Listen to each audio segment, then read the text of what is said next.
करना पड़ेगा। तृप्ति का कोई मूल साधन जिससे मेरे पितृ तृप्त हो जाए। हाँ, यदि श्राद्ध पक्ष के अंदर प्रदोष तिथि पड़े और श्राद्ध की प्रदोष के दिन यदि शाम के समय पर प्रदोष काल में एक 4 बत्ती का गाय के घृत का दीप लगाया जाए और 4 पितरों का स्मरण किया जाए।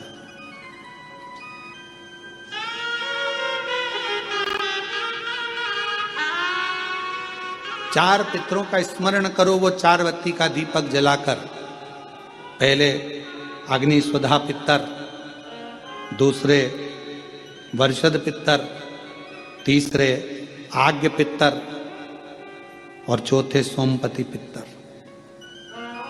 इन 4 पितरों को नमन करो, प्रणाम करो और वो 4 बत्ती का दीपक या तो पीपल के वृक्ष के नीचे या मेरे शिवालय में जो प्रदोष के दिन अंकित कर देता है, जला देता है, प्रकट कर देता है।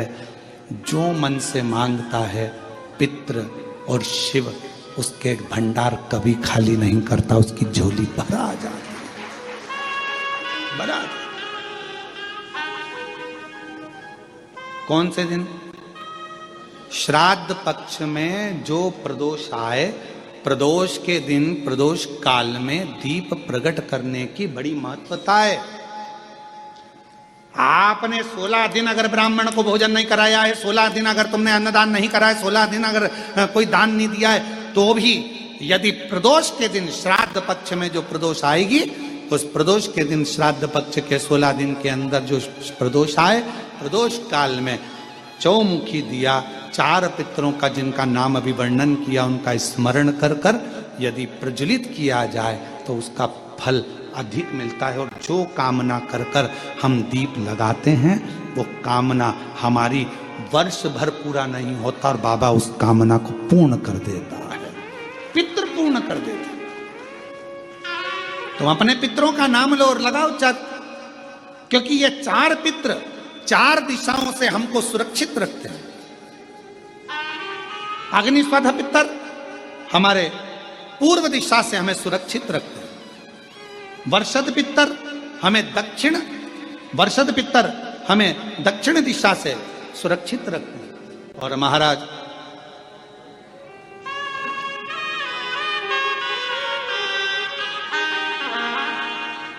आग्नेय पितर ये हमें पश्चिम दिशा से सुरक्षित रखते हैं और सोमपति पितर ये हमें उत्तर दिशा से सुरक्षित रखते हैं।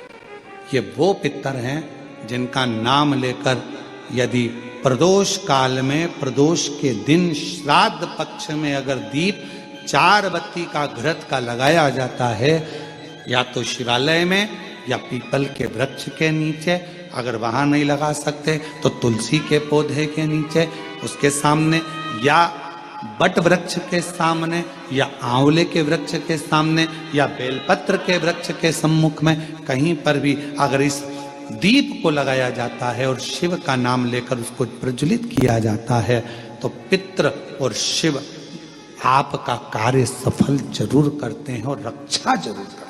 हम तो यहां तक कहेंगे, किसी को स्वप्न आते हो, स्वप्न में भय हो जाता है, बच्चा एकदम रोकर उठ जाता है, चिड़चिड़ा हो जाता है, व्यक्ति के अंदर द्वेष उत्पन्न होने लगता है, क्रोध आने लगता है, बहुत ज्यादा टेंशन है, डिप्रेशन है, मानसिक चिंता है, उसको हम कहेंगे इस दीप को जरूर उसको लगाना चाहिए। पितरों का नाम लेकर, 4 पितरों का स्मरण कर कर राजा रुचि ने अपने पितरों के निमित्तार्थ ये कर्म किया।